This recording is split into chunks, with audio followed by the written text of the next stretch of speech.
Yeah, it's me, the master of the Tornado DDT, Fuego Del Sol, and you are watching and listening to the 3 Count Podcast.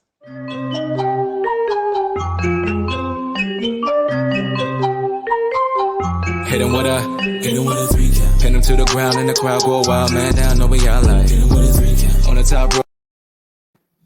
Ladies and gentlemen, boys and girls, children of all ages, it's your boy, your nephew, your cousin, it's the Don, and you're watching the hottest debate show on pro wrestling, the 3 Count Podcast. And here with me, always my tag partner, but we're not tag partners today. We're going one-on-one in this debate show. He is the landlord of the Dog Pound.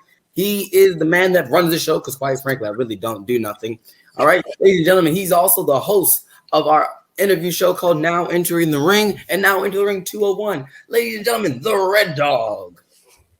Hey, so it's the Air Force Veteran Intel Specialist, the one you call on when you need to get the job done in your friendly neighborhood Red Dog. And clearly you can see that there may be a little one napping around, so that's why Chaz doesn't have as much projection in his voice today. But I'll be the guy that does it just for this once. No, facts, yes. The mini one is actually still asleep. At least I think he still is. But yes, so if you have not already done so, make sure you hit that subscribe button on YouTube. And if you are also on Twitch, make sure you hit that subscribe button. Also, if you do not already follow your favorite podcast on the social media, you see all our handles below. Definitely go do that right there. 3count_pod for our Twitter, and then 3 Count Pod everywhere else. Like us on Facebook. Also, for our audio podcast listeners, make sure you hit that subscribe button. Give us a 5-star frog splash review on Apple Podcasts, and tell a friend. All right, share the podcast, share the wrestling knowledge of the 3 Count Podcast. Also, if you're not already done so as well, but you should have done this as well, buy a shirt. All right. 3 Count Podcast t-shirts on Pro Wrestling Tees /3 Count Pod. Buy a shirt. Enough said. All righty. What else? Anything else on the agenda? Oh, yes, Cliff. What's coming up on Now Entering the Ring? Yeah, so let's talk about Now Entering the Ring. So if you guys follow us on Spotify, you guys will start seeing that video episodes are going to be available. So we had our first couple episodes for Now Entering the Ring. All the video episodes are going to be going out. We also have all of our latest interviews that are going to be switching over to the video side. So you can listen to it on audio on Spotify, but you can also watch it on video as well, so you can actually see it too. Also, this episode right now is actually the first episode that you're going to be able to see live. Like, you'll be able to see us on Spotify. So you can turn your phone sideways, check us out, turn it forward, cuts it in, swipe off the screen, and you can just listen to us on the podcast side. So Spotify does it makes it smooth. It's going to be very cool. So we appreciate you guys just joining us in our journey of just like keeping this like updated and upgraded and just keep pushing along. It's awesome. We appreciate you guys so much for helping us out with this. Absolutely. We appreciate all of our listeners, followers, fans, all that. You're thinking. What are you thinking? Yeah, because I never mentioned who's coming on the show. Oh, exactly. So let's talk about Tuesday. Tuesday's going to be a big day. We have the Dark Horses joining us and Now Entering the Ring. And then on Thursday,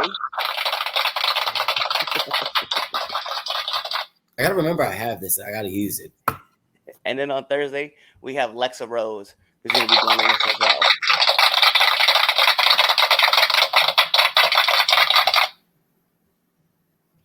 But yeah, it's gonna be a lot of fun. So you guys check out those interviews. You're gonna have a lot of great time. Don't worry about that comment. We're gonna ignore him until after the 31st.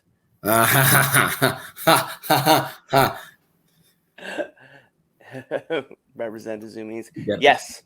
If you guys can't tell, yes, I have my Flyboy hat on today. So yep, rep. All righty, let's start this game off right here. Let's start off with Let's start with temp check. I'm switching up today. Let's start off with temp check, Cliff. All right. For those of you who don't know what temp check is, we give you our hottest and or coldest wrestler going into this week. Cliff, temp check. What's the temperature like over there? Let me just go with the coldest wrestler right now. As like, I'll just put it out there, right? I'm not gonna borrow. I'm not gonna borrow yours. That's definitely fair to say. But I think for me, coldest wrestler that I'm gonna throw out. Oh man, it's got to be. I was gonna say Shanky from SmackDown, but they kind of like got him they got him a little warming up now. I think if I would have to say coldest wrestler, probably Darby Allin right now. Like he's taking a lot of L's, like unknowingly. Like I don't know if they're gonna like try to flip him to heel, but yeah, he's kind of getting cooled off a little bit. He's kind of falling back. Hottest wrestler of the week. Come on, man. Let's not kid around with who we think. This man drops a pipe bomb. I don't know anybody in the world who will tell their boss. Like I know one other person who would tell their boss how they're feeling. I don't know anybody who would literally tell their boss that they're a fucking mark. So I'm gonna have to go with MJF on this one. I'm going to give you my highest wrestler going into this week.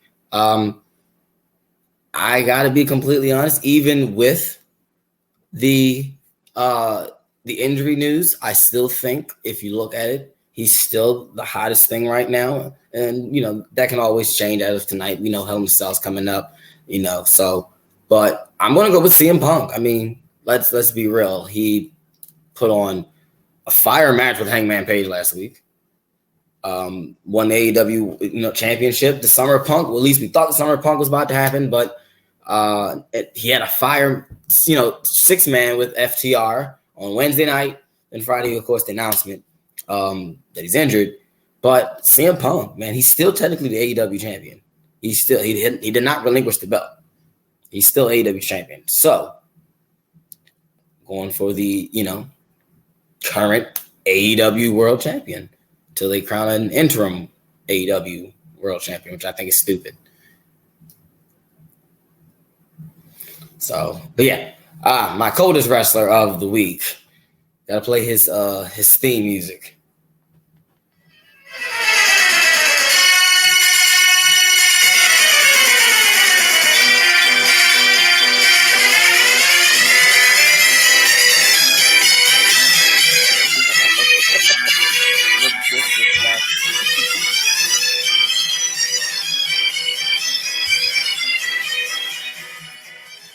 My coldest wrestler of the week, the clown himself, the clown man, not the chairman, Shawn Spears. The disrespect that this man gets on the show. It's not even funny anymore. Shawn Spears, the coldest wrestler of the week. Like, legitimately, he had everything with the 10, 10, 10, 10, 10. And he had, I will never get over him having Tully Blanchard's face on his Yeah. What's crazy is I forgot that happened. I wish I could forget that happened. That was the day I knew his career was over and I could never take him seriously anymore. That was it. If you never mentioned that, I would have been like, oh yeah, he did a lot of stuff in his. Oh yeah. Yeah. Now yes. Let's go back to pandemic era. This is after the chair shot to Cody and he lost. Like, no. You remember how he dyed his mohawk blonde for like 4 weeks? Yeah.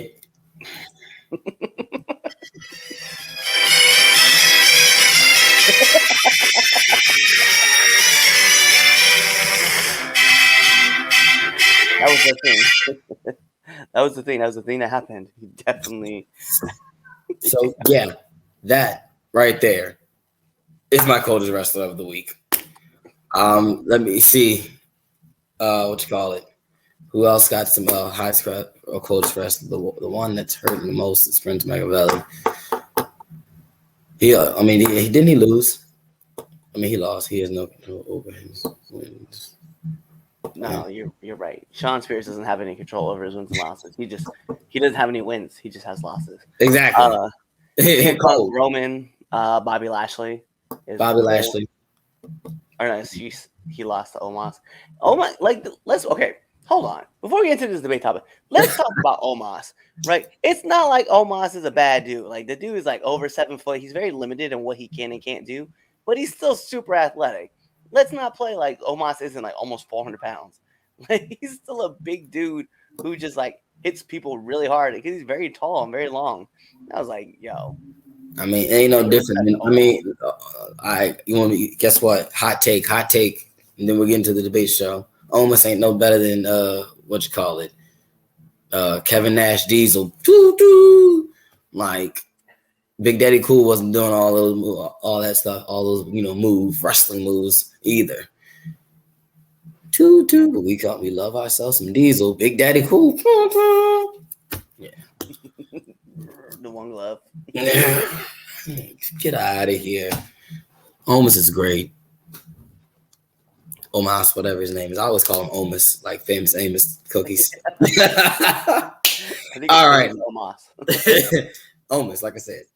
All right, let's get to the first. Let's get this debate topic.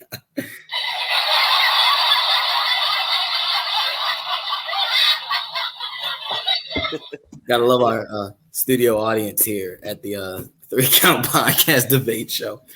All right, MJF, that's the talk, right? Everyone's talking about it. He called his boss a effing mark. He aired out his grievance. He told, pretty much he said, would I be treated better if I was a ex-WWE guy? Like it was name dropping everything. He broke the fourth wall. Was it a shoot? Was he being honest?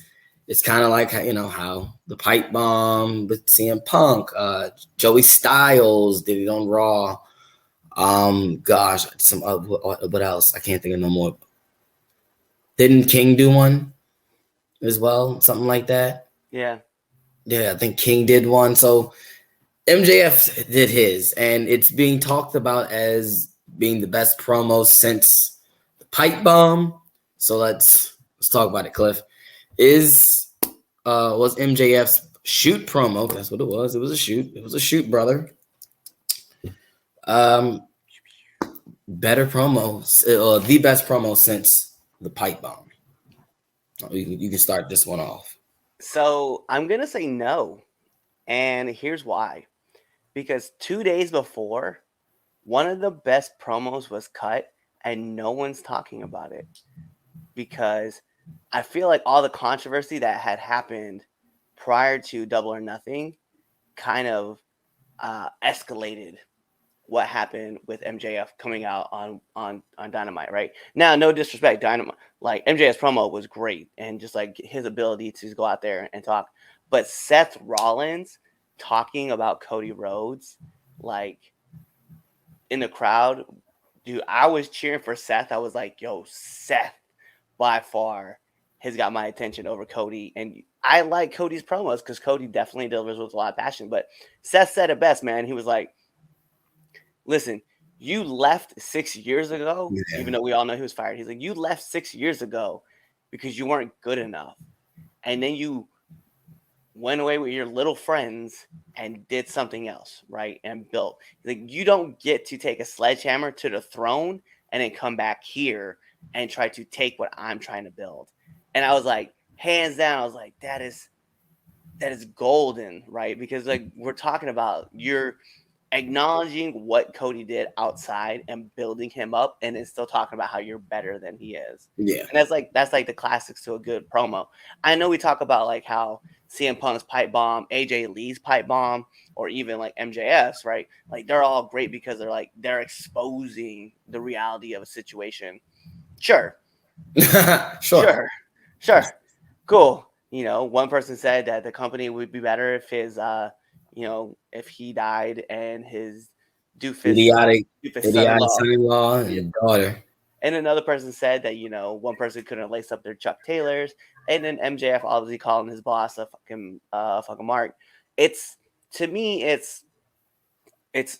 I liked Seth's promo so much more than I liked MJF's, because I felt like his had a storyline and it had like a lot of substance to it.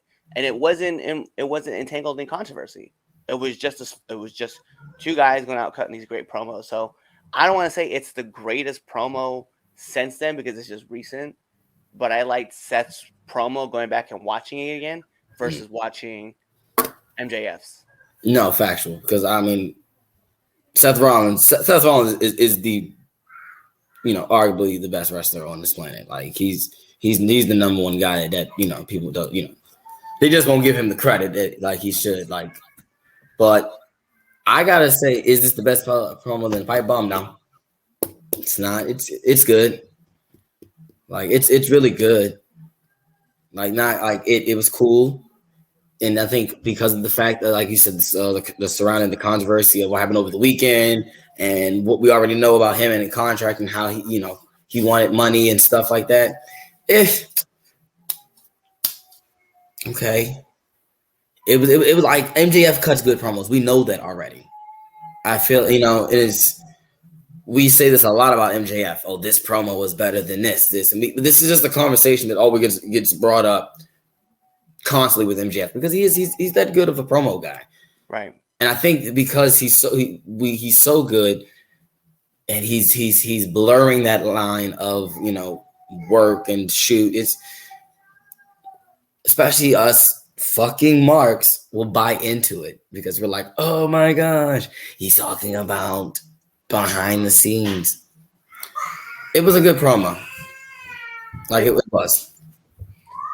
Yeah, it was a great promo. I thought like it was delivered with like a lot of passion, a lot of conviction. I thought like a lot of good things were coming off of it. I just think that the one thing that happened with that promo was that you had this dude who's out there. He's young, right? Because he's what 23, 24, and he's just like just filled with so much rage. And I feel like he was like just struggling like with his words. And like you said, like it's all been done before. Like it just has. And unfortunately, like for me, like if you're gonna compare it to the Pipe Bomb, like it has to blow it out of the water. And I feel like because CM Punk did that at a time where people weren't expecting it, that's why we got what we got. So I thought we were in a very unique position with where that was. And I think the other part that really kind of drowns me off of it, right, is that after that promo was cut and after they went to commercial break, who was the person that was chasing MJF off the stage, right? It was CM Punk. Right. Tell me that CM Punk is going to be the guy that chases off MJF from the show. Like that just kind of got at me and just kind of picked at me, and I was like, I'm not cool with that. I'm not digging it. Got a couple comments in here though. I just want to read these out. So if MJF leaves AEW, he's just another mid-carder. Sad but true. If he's in WWE, yes, I will have to agree because unfortunately, I don't know, man. How tall is MJF? He's got to be at least 6'1", 6'2", right? I think he's got to be 6'2". He might be okay. Maybe 6'3". He might be okay, actually. He might be in that realm because he's definitely a little taller. Yeah. Let's see. I'm getting talent, but because WWE will bury him. Well, they're gonna make him change his name. That'll be the first thing they do. Cena on Roman. I don't know about that one because when Roman came back, Cena came back. Roman got him. I don't care what anybody says. Well, the first match though, Cena did. Yeah. The first match they did No Mercy. I think that's the one where Cena owned him. Right. Exposed Roman at the time, but no, he definitely Roman. The recent one with when it was our tribal chief, when Cena wrestled the tribal chief because that wasn't the tribal chief then. Right. But I would have to agree. But yeah. But who knows? 10 years from now, we maybe talk about that promo MJF and be like, man, exactly, maybe it was as good as right. And I think we can only answer that, later down the line. Yeah. Is that the spark? Is that the spark, Mountain Dew? We have to stop all things on the show right now. Is that the spark? Yeah, that is the spark. Yes, that's the best new flavor they came out with. Like that and the apple that you have to find. Yeah, I still gotta find that one. Yeah. Unless Mountain Dew starts sponsoring us. I'm gonna be honest. I'm down for a Mountain Dew sponsorship. I need to stop drinking it, but it's just the one love that just always keeps coming back. Send us all your new flavors. We'll try them out on the show. We'll give you live reviews. Raspberry lemonade is like my favorite, like guilty pleasure, like flavor. Oh, word. Yeah, so I'm always drinking it. Yeah, that's me. Like anything apple, like sour apple, green apple. All right. Amen. Amen. Man after my own heart. I appreciate him. All right, here we go. It is now time for match of the week. So, Cliff, you gonna give your match of the week because you got your little power rankings, right? But you can get that, but you got your honorable mention. So let's hear it. What's your match of the week? Yeah, let's go with the honorable mention. Right, we're gonna go with Toni Storm and Ruby Soho versus Dr. Britt Baker, DMD, and Jamie Hayter on Dynamite. I liked everything about that match, but Ruby Soho. I like Ruby Soho. I don't. She's so underrated. Like, no, she's overrated. How? They have her on the show. She's always like putting over like younger talent, and she's still overrated. She sucks. That's crazy. Sorry, not sorry. Yeah, you're not sorry. Like, just like Riho sucks. But you see, like, I think there's two different contrasting styles there. I like Ruby Soho because I feel like Ruby Soho is a lot more versatile than what Riho is. Like, Riho has like. Well, if I had to choose either or, I just wouldn't watch it. That's messed up. I would definitely peep. The thing is like Ruby. Let me stop. Let me calm down. But no, Ruby Soho. I haven't bought into it. I haven't got into it yet. I still see Ruby Riott. I think that's my problem, and I did not like Ruby Riott. Baja back in stores. I mean, with that. Oh yeah, that's facts. Creed Brothers. Nostradamus. I can't. Butterface. Talk about Ruby.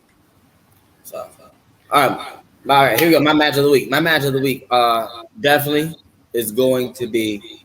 I mean, how can it not be the Asylum in the Arena match? Like,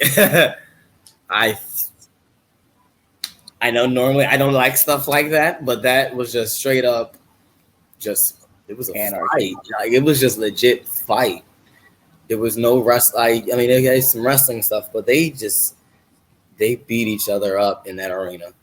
And I think there are moments in that match, that you can always pick out. And hate to bring the other guy into it, but Vince always says moments, right? You got Eddie coming out there bloodied up in his Yankee shirt, coming down with the gas container. Got when Santana Ortiz jumped off the ladder, Jericho cutting the music off. It was it was great. It was great. It was great. I was marking out the entire time. I was locked into it, and yeah, that's my match of the week. God bless you. Hit your sneeze button. Sorry, man. I was allergic to bullshit. I'm gonna let you know. Didn't even make the top 10.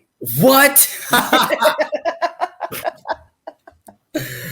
Oh man, I love that. I'm sorry. Forgot about that match. That's how that worked out.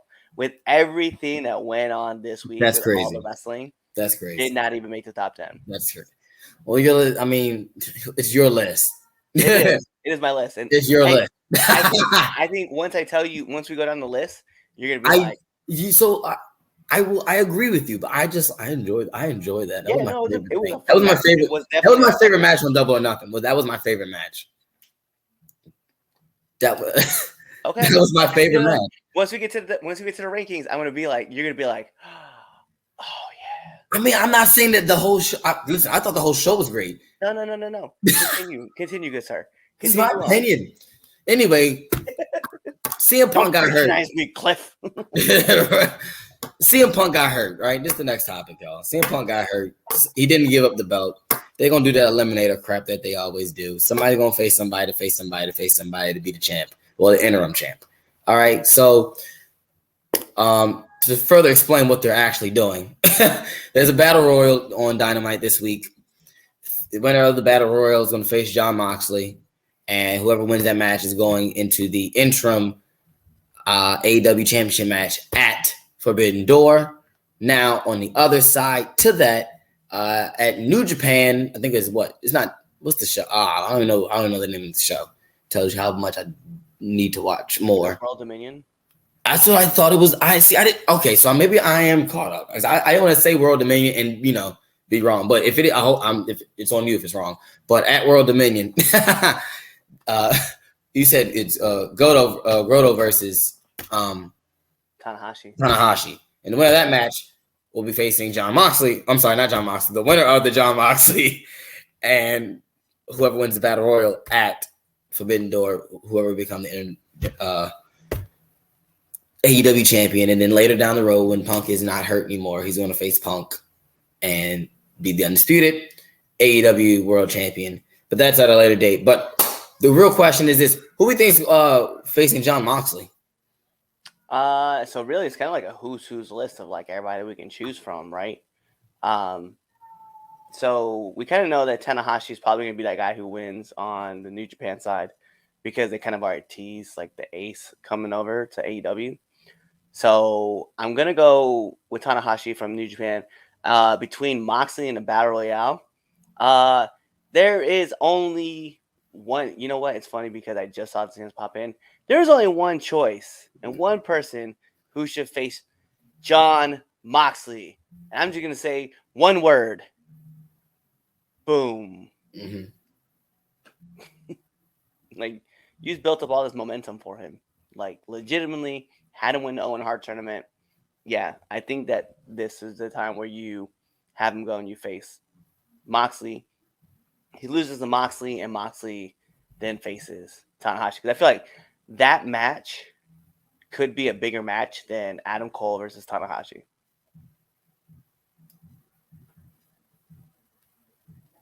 All right, so you want to know what I got? Who you got? I'm going on the other side of things. Right. I'm going with Bryan Danielson. I'm going with Bryan Danielson. Exactly. I'm going with Bryan Danielson. Bryan wanted to work. He wanted to go to New Japan. He wanted to work those New Japan guys. Come on, let's. This is the perfect way to get to having Bryan Danielson, Daniel Bryan, whatever you want to call him, the American Dragon versus Tanahashi. My gosh, like that's a bad man. I was hoping Okada, but hey, Tanahashi, that's a bad dude. Not a bad man, but that's a bad dude. So the only reason, and I thought about Bryan Danielson, right? Bryan, man. The only reason why I didn't say Bryan Danielson is because I want to see Zack Saber Jr. versus Bryan Danielson.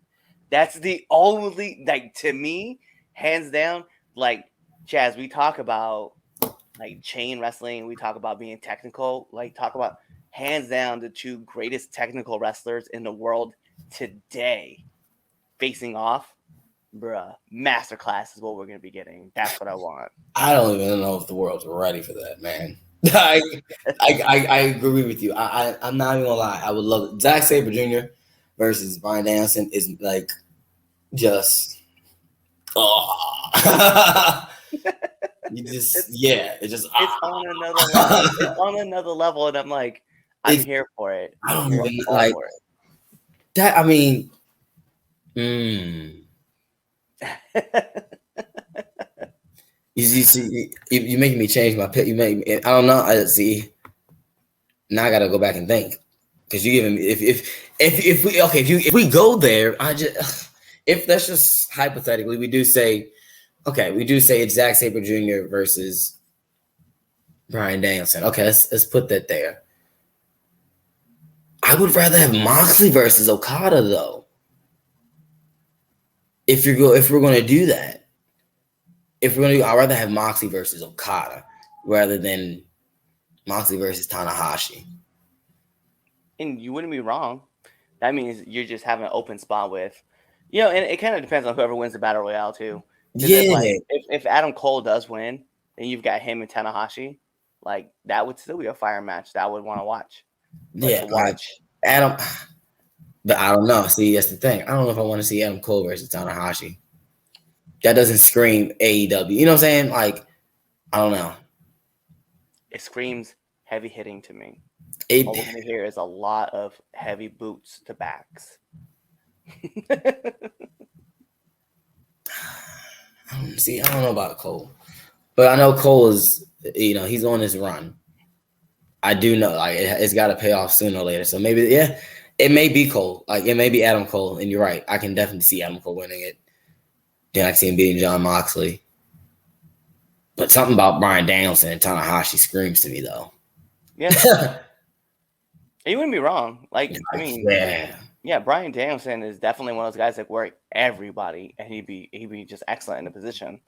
I just think because watching New Japan and watching Zack Sabre Jr. say, "I've now slayed the Japanese dragon. Where's the American one at?" instantly made me go, "I need this match." Yeah, right now. I mean, that's fire. It's fire. It's a fire matchup.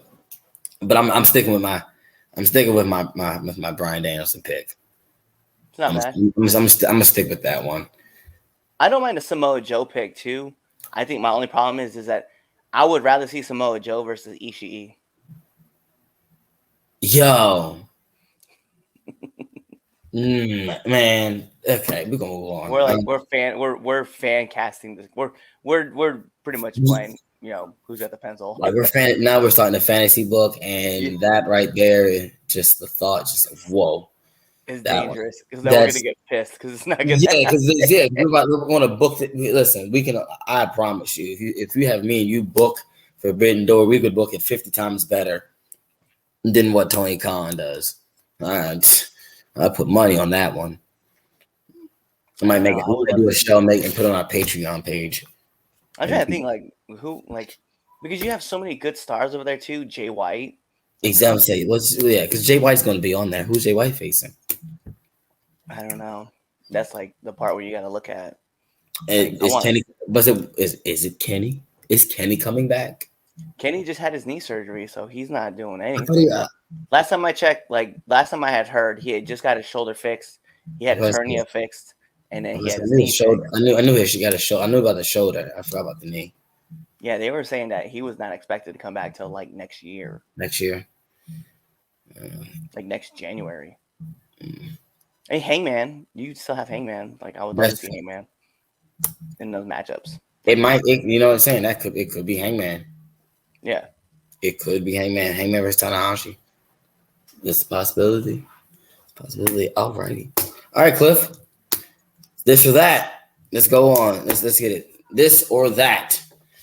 We got that. So this or that. I have no idea what's this. I have no idea what we're doing. What's the topic? And I'm going in blind, guys. I told him not to tell me. It's gonna be more fun. So this or that, right? This is a segment that we just kind of made up 2 shows ago, right? We obviously had Chris Jericho versus Shawn Michaels. We had LOD. Who was your tag team that you ended up picking? Tully, Arn and Tully. Yeah, Arn and Tully. We're gonna take this. So we went old last time. Okay, so we're gonna go current. We'll go current. We're gonna go with promo artists. That's obviously the big promo. Everybody's talking about MJF. So I'm going to let you pick who your favorite promo artist or who you think is the best promo artist of the current generation. And by current, I mean we're gonna go. Let's go 2000s to current. All right, so 2000, pretty much the past 22 years, right? Yep. Okay, that's easy. That's my lifetime. Got it. That's what I'm saying. At least you're around, so you know how to do it. You actually made that a little bit easier. Let me think. All right, do you have yours already? Yeah, I have mine. I'm kind of waiting to see who you're picking since. Okay. Because I have 3, but I'm just waiting to see which one you pick. I got. You're prepared. I know where to go. You gotta give me time to think on this one. I gotta think about that chess. Yeah. Okay. Best promo in the past 20. Okay. So 2000. While you do that, I'm gonna put the fans ones up. So if you guys want to put somebody in, go ahead, put it in. I'll put fans ones up right now.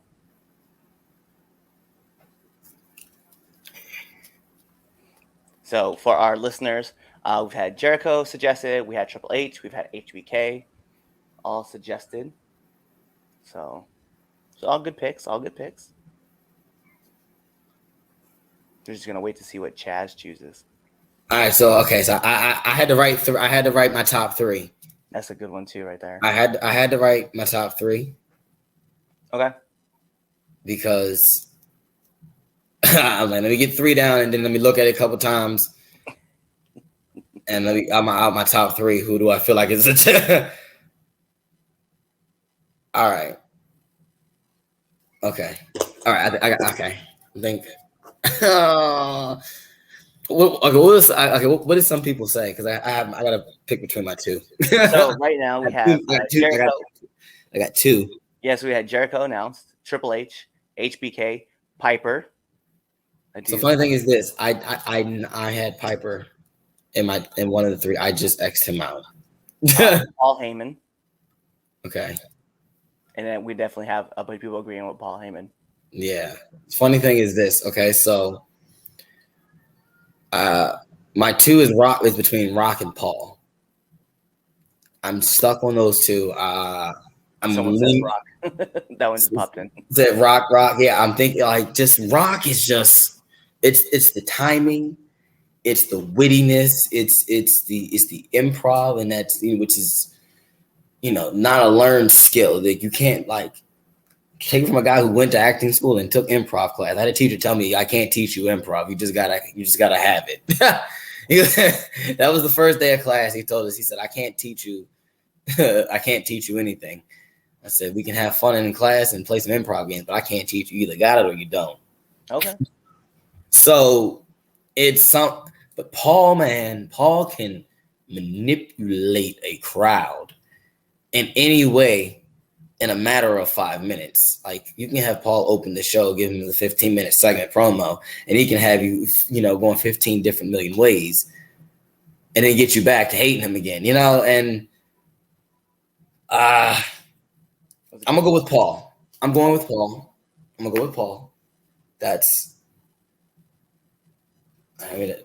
Yeah. That's my final answer. I'm locking it. I'm going with Paul Heyman.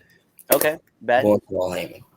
So the 3 that I had originally, right, and I was kind of waiting to see who you're going to pick. I was going to go CM Punk, right, because a lot of CM Punk's promos have all been fire, right? Yes. The next one I was going to pick up, right, was actually The Rock, because I was like, yo, The Rock just moves people all the time, right? But the wrestler that I went with, notice I said wrestler, right, not manager, John Cena.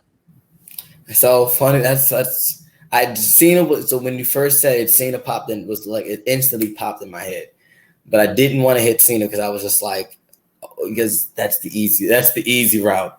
And I'm still going to. If you're putting Cena versus Paul, I'm still going Paul.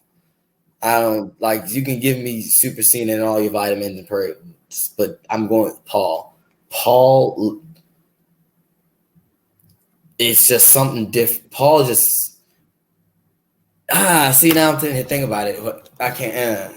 Go ahead, Clay. Keep going, Clay. I did it. Because I'll tell you why. And the reason I went with John Cena, right, was that John Cena, when he was a heel, like you talk about improv, like John Cena on the fly was just like doing all of his own stuff. Like he was writing all of his own promos when everybody else was being scripted their promos because nobody could do what he was doing at the time, right? So he was the one flowing all that stuff out. He was the one saying all those things.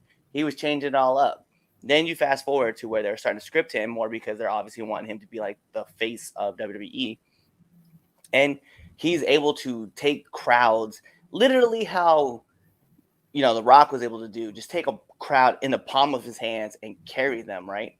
But the best part about it is that other than burying a couple other talent, he could carry other people in their promos too and give them the ammunition that they needed to help get their own promo over for, whatever matchup he was going into, right?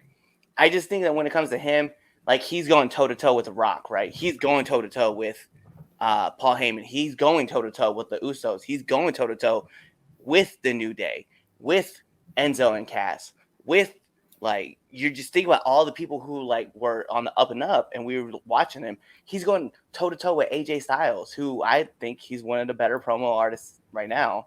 But at a time where Edge was also one of the greatest promo artists, here's John Cena going toe to toe with Edge, you know. And granted, like a lot of stuff that John Cena was doing, he was pandering a lot, you know, because he's like, when he's talking about, you know, Big Show, he's talking about how fat Big Show is. When he's talking about Edge, he's talking about Lita being a slut. Right? Like he's just pandering to those people, right? Yeah. But there's something to be said that he's able to come in and just move an entire crowd. Whether you loved him or hated him, like you always were locked into John Cena. Facts. You have very few people who do that, and Paul Heyman and The Rock and CM Punk were just a few of those guys who were able to do that too in the 2000s. I still gotta go with Paul over Cena. I'm going with Paul. I'm gonna stick with Paul. Paul can sell you a match, and I think we gotta remember Paul has even said this. If I can, even like, I don't know if people have seen this Paul's interview. I think it was Inside the Ropes. I don't know. I think it was like 2016, I think, where Paul did a sit down with the with those interview guys, and he said, if I can make you believe for a second, right, that Brock Lesnar, goes to that, then I've done my job. Like Paul can sell you a match. Like think about it when Brock was on his reign of terror, throughout 2015, 16, 17, 18, Brock wasn't doing talking.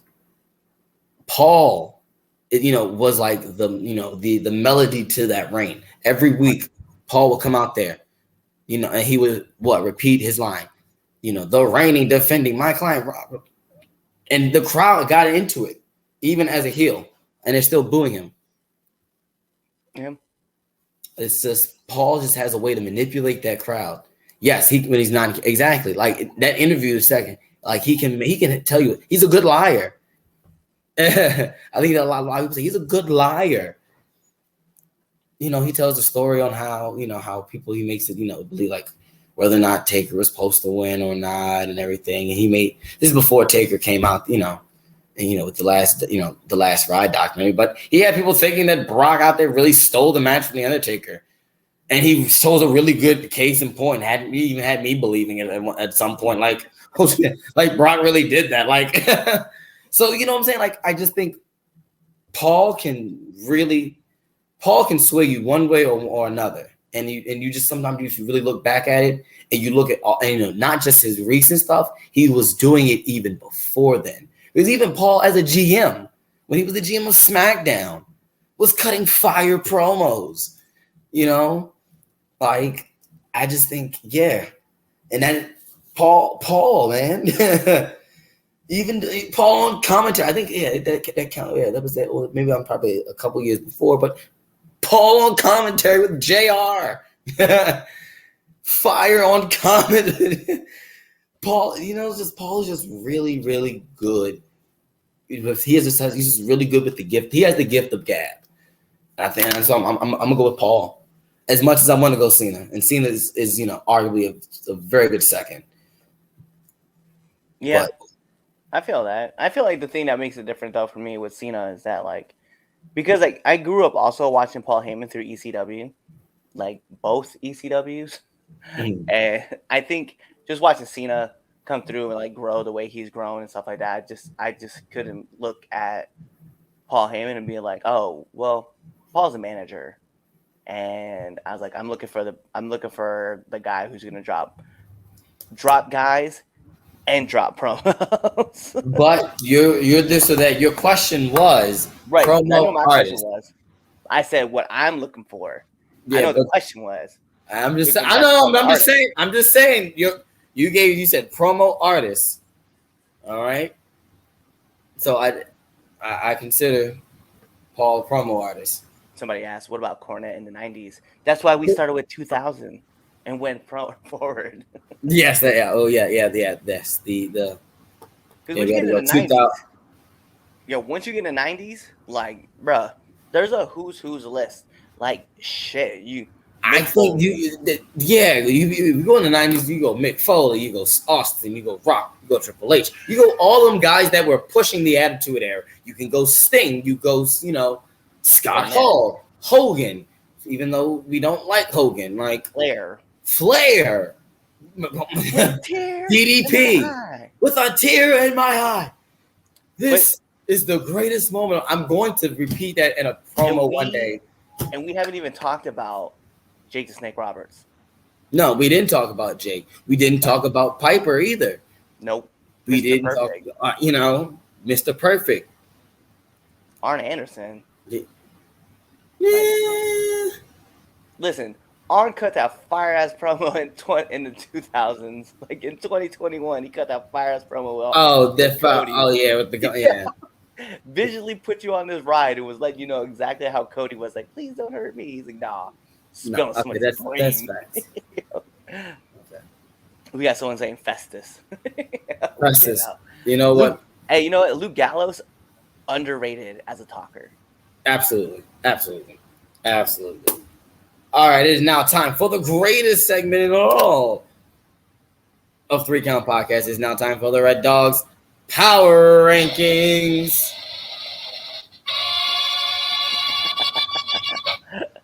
Danger Zone. Just like right after.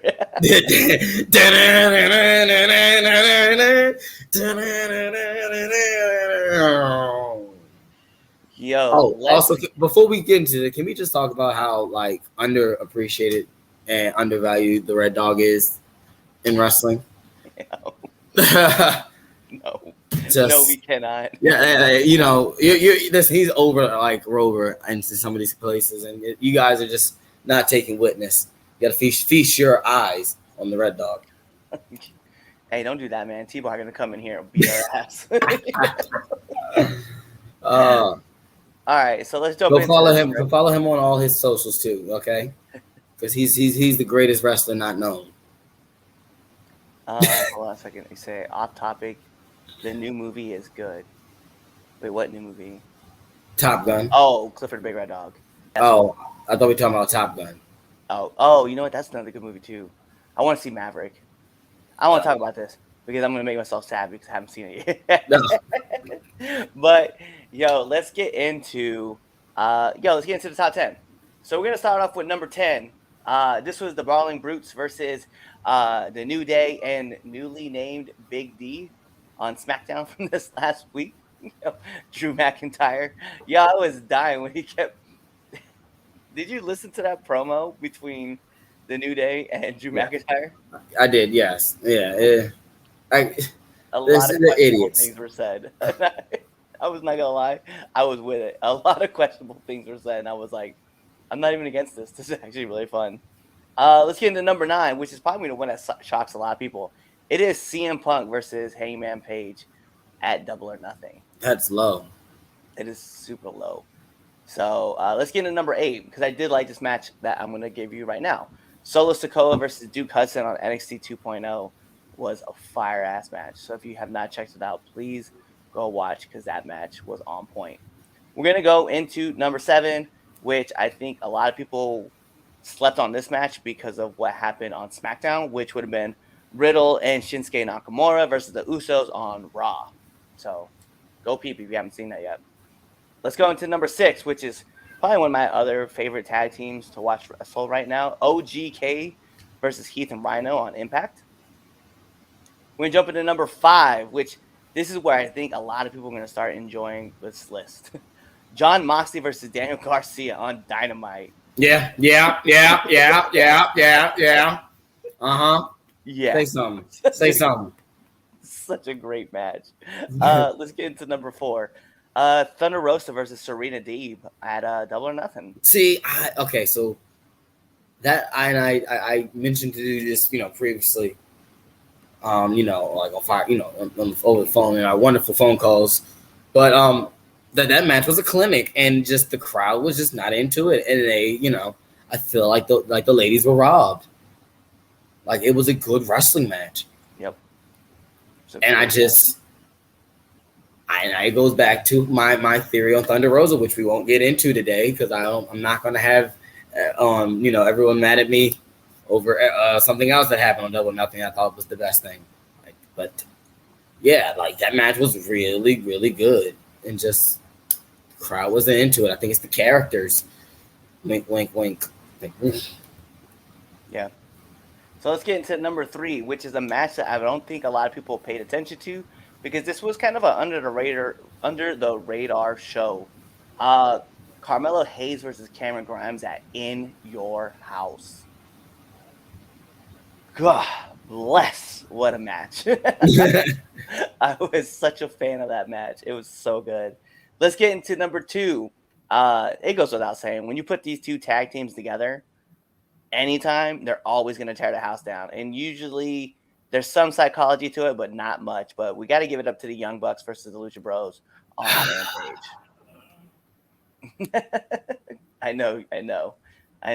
But let's talk about. I put on Twitter. I even made a whole like no, ass. Yeah, I'm not gonna lie. I popped a bunch with that match. Fucking garbage. Let's see. That was a great match. Still liked Creed Brothers better.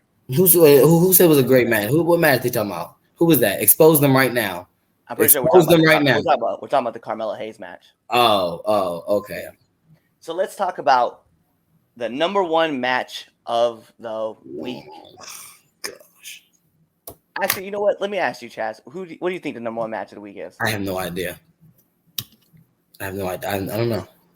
Because as I have already said, it is not Anarchy. Yeah, it's not that. I don't know. What is it? It is the House of Black versus the Death Triangle. Mm-hmm. I still haven't seen it because my stream was being dumb. I haven't seen it. Was it like that? 6 individuals in a ring together, and the match did not feel clunky at any time. Like, so smooth. I was definitely super excited, and the way the match ended was cool. I liked it.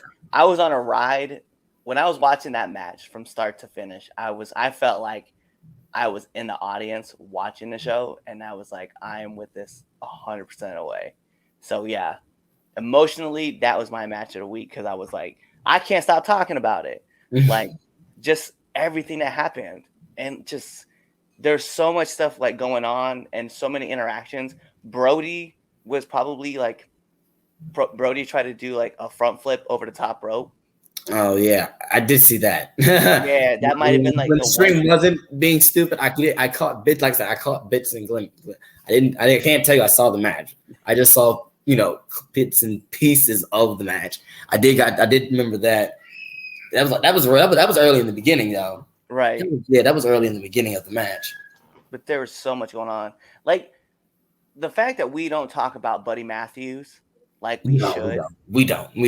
It is a crime that this man does not get the love that he so deserves. Like underrated. Bro, man, listen, man. We said this during the pandemic when he was doing the disciple thing with Seth. He was putting on those banger matches in at the PC.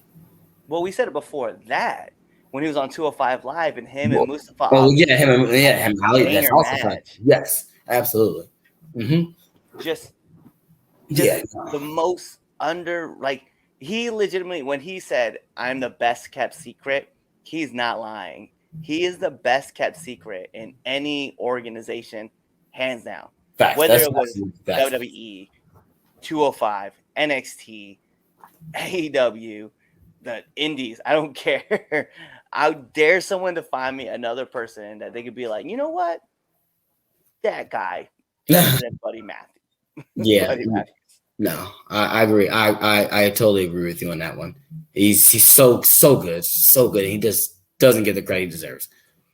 And he doesn't have to say anything on the mic. That's the other part though, is like I think his mic work might need to get picked up. It's hard to tell because like he doesn't really get to talk a whole lot. Yeah. But he just oozes like whatever he's trying to put out there, right? So if he's trying to put out there that he's like the happy-go-lucky baby face, he just oozes that kind of charisma. If he's trying to put out there that he's like currently just like a follower in the House of Black, like he gives you that perception he's just like this gruel kind of dark dude. I'm like, bro, this guy is on another level and no one really is normal season.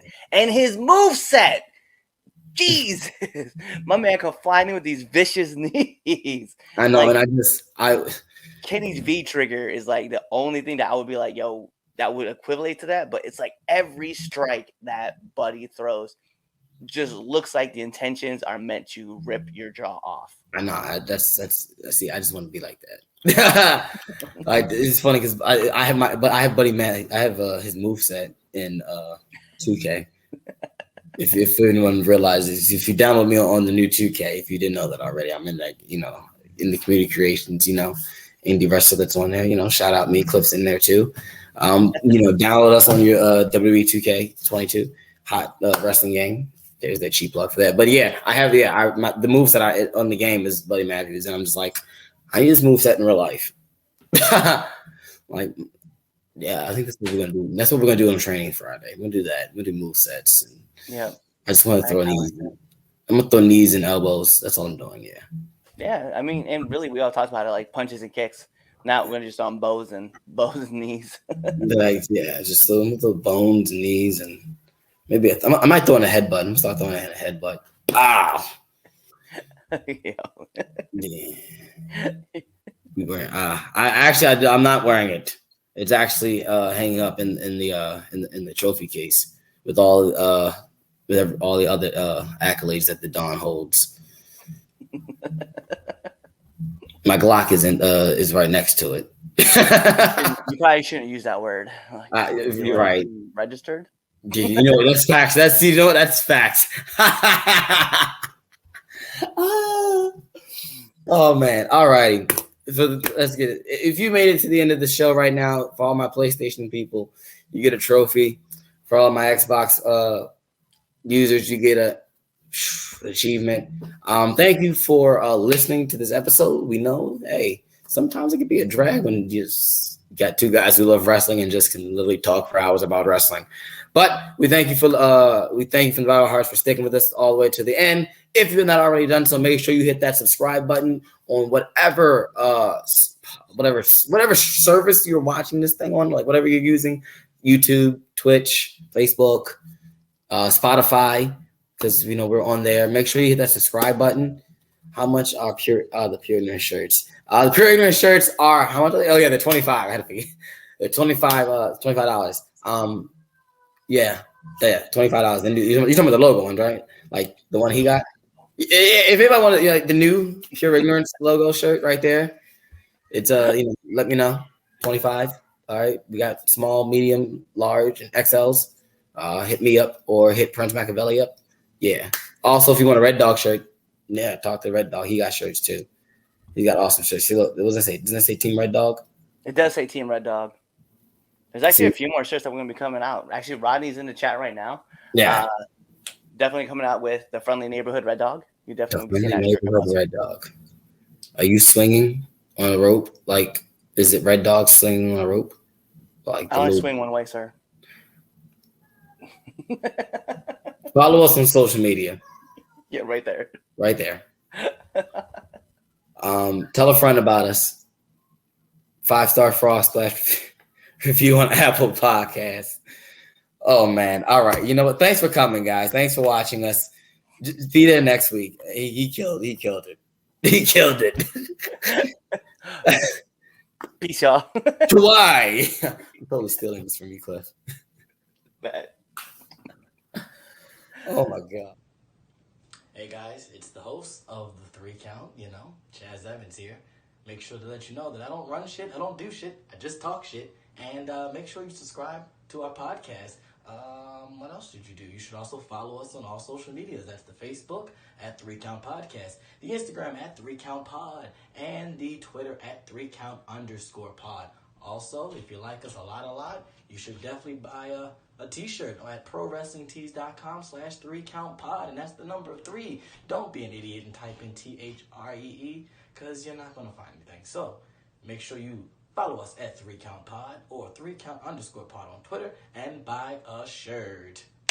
Be there or be somewhere else.